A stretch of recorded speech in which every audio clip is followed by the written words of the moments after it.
السلام عليكم daawadayaal kusoo dhawaada barnaamijkeena gorfaynta ciyaaraha qodobada barnaamijkeena aad ku maqli doontaan waxa kamida Garnaajo iska diiday dalab uu ka helay koox weyn oo horyaalka Sacuudiga Xavi Alonso iyo Vini Jr oo ka dhex qaraxday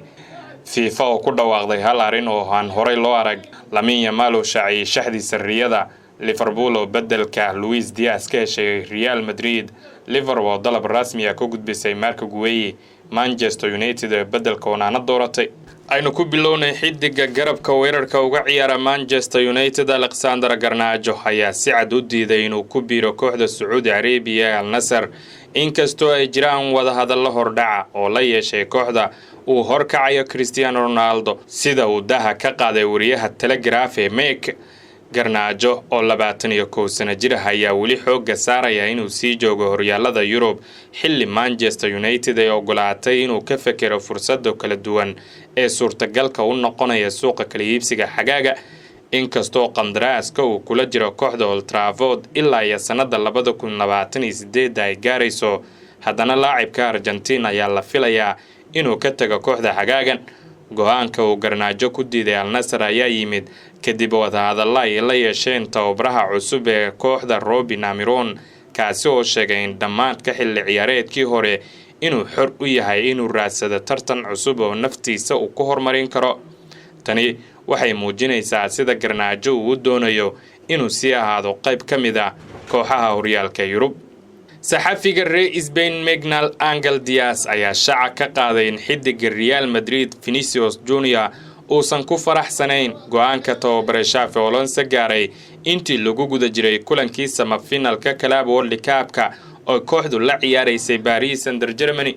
Xavi Alonso ayaa kulankaasi u doortay Vini inuu ka ciyaaro garabka midig halkii uu ka ciyaari lahaa garabka bidix taasi oo booskii uu sumcadda ka dhistay tan iyo markii uu yimid Real Madrid ciyaarta ayaa ku dhamaatay guul weyn oo 4-0 Paris Saint-Germain ay ku xasuuqday Madrid waxa la sheegay in Vini uu ka carooday doorka cusub ee lagu qasbay inuu dareemay inuu booskaasi uu hoos u dhigay isaga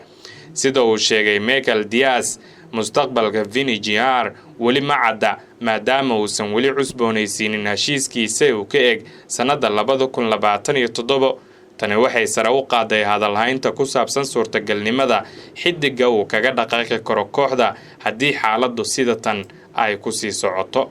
kulanka kama dambayska ee FIFA Club World Cup oo isaga hor imaanayaan Chelsea iyo Paris Saint-Germain ayaa noqon doona mid aan caadi ahayn sida uu xaqiijiyay FIFA tartanka ayaa ka dhici doona garoonka Midland Stadium ee Mareykanka oo lagu sameyn doono bandhigii ugu horeeyay half-time-ka showga ee abid lagu sameeyo Club World Cup-ka ama kulamo ciyaareed waxa la naqshadeeyay koox caan ah oo Gold Play ah bandhiga ayaa lagu casuumay fanaaniin caan ah DJ Khaled heesaha reer Colombianka DJ Balvin sidoo kale fanaanka Nigerianka Timis kuwaas oo daawadayaasha u raaxayn doona waqtiga nasashada kulanka inta waxa dheer Robin Williams iyo Laurent Bizin ayaa furi doona finalka iyagoo qaadi doona heesta rasmiga ee FIFA warbixintu waxay sidoo kale xustay in madaxweynaha Mareykanka Donald Trump la filayo inuu qayb ka noqdo finalka taasi oo kor u qaadaysa xiisadda iyo soo jiidashada munaasabadda weyn ee kubadda cagta caalamka finalkan ayaa noqon doona mid aan caadi ahayn marka loo eego ciyaarta fanka iyo taageerayaasha caalamiga ah ee sugaya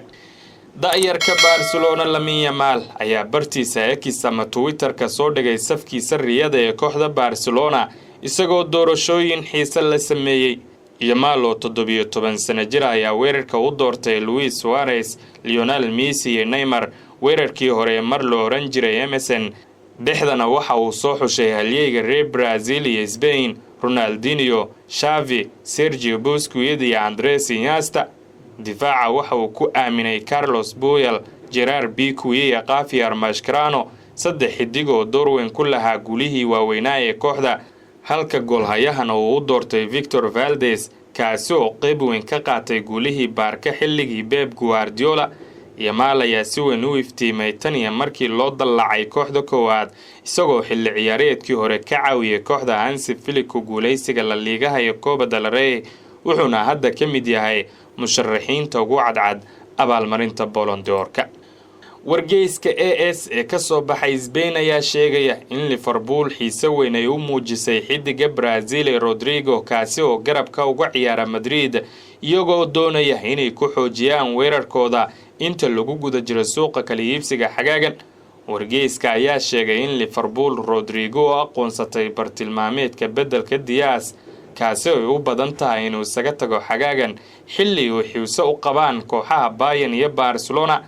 ila wareedii ayaa sharaxay in Real Madrid aysan helin wax dalab rasmi ah ha ahaato Liverpool ama kooxo kale. laacibka ayaa lala xiriirinayaa dhowr kooxood oo ay ugu horeeyaan Paris Saint-Germain, Liverpool, Manchester United iyo kooxaha Sacuudiga iyo Al Nassr. isla wararka Liverpool ayaynu ku jirnaa. Liverpool ayaa dalab qaada ama ka tag ah u gudbisay daafaca kooxda Crystal Palace Marc Guehi sida lagu sheegayo wararka. dalabkaasi ay u badan tahay in la aqbalayo iyadoo lagu helayo 25 sano jirka daafaca dhexe. Guehi wuxuu ahaa soo jiidashada xidiga Eagles iyadoo kooxdu ay shalay bandhig maaliyadeed cusub ay sameynaysay, laakiin kooxda difaacanaysa horyaalka ee Liverpool ayaa doonaysa in xidigani ay keento Anfield. kabtanka ku guuleystay FA Cup ee Crystal Palace ayaa haatan ku jira sanadkiisii ugu dambeeyay qandaraaskiisa waxaana lala xiriirinayay Arsenal, Chelsea, Newcastle.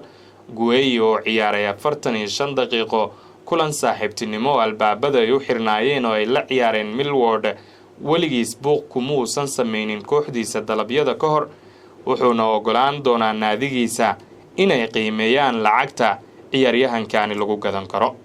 Manchester United ayaa diyaar u ah inay dalab rasmi ah ka gudbiso goolhayaha Botafogo Johan Victor si uu bedel ugu noqdo Andre Onana oo dhaawac kaga maqnaan doona bilowga xilli ciyaareedka. inkastoo Red Devils ay horey wada hadal u la yeelatay Aston Villa si ay uga helaan Martinez, haddana kooxda Ruben Amorim ma doonayaan inay bixiyaan 40 milyan oo Aston Villa ay ku doonayso ciyaaryahankan. sidaas daraadeed United hadda suuqa ay u gashay inay helaan goolhayo cusub xagaagan maadaama Onana uu ku dhibaatooday qaab ciyaareed tan iyo markii uu yimid. waxa uu sidoo kale intaseegayaa kulamada isku diyaarinta xilli ciyaareedka cusub sabab la xiriirta dhaawac muruqa bowdada oo dhawaan soo gaaray. waxa sidoo kale shaki laga qabaa inuu diyaar u noqdo kulanka furitaanka Premier League United ay la ciyaaraysa Arsenal bisha Agoosto. warbixin ka timid Goal Brazil ayaa sheegtay in United ay u sheegtay Botafogo inay diyaar u yihiin dhaqaajinta qodobka 6 milyan oo lagu burburin karo qandaraaska Johan Victor. dhanka kale Botafogo ayaa durba bilowday qorshaha bedelkiisa iyagoo u jeestay goolhayaha Atletico Mineiro Matias Mendes si ay ugu buuxiyaan booska Victor haddii uu ka tago kooxda.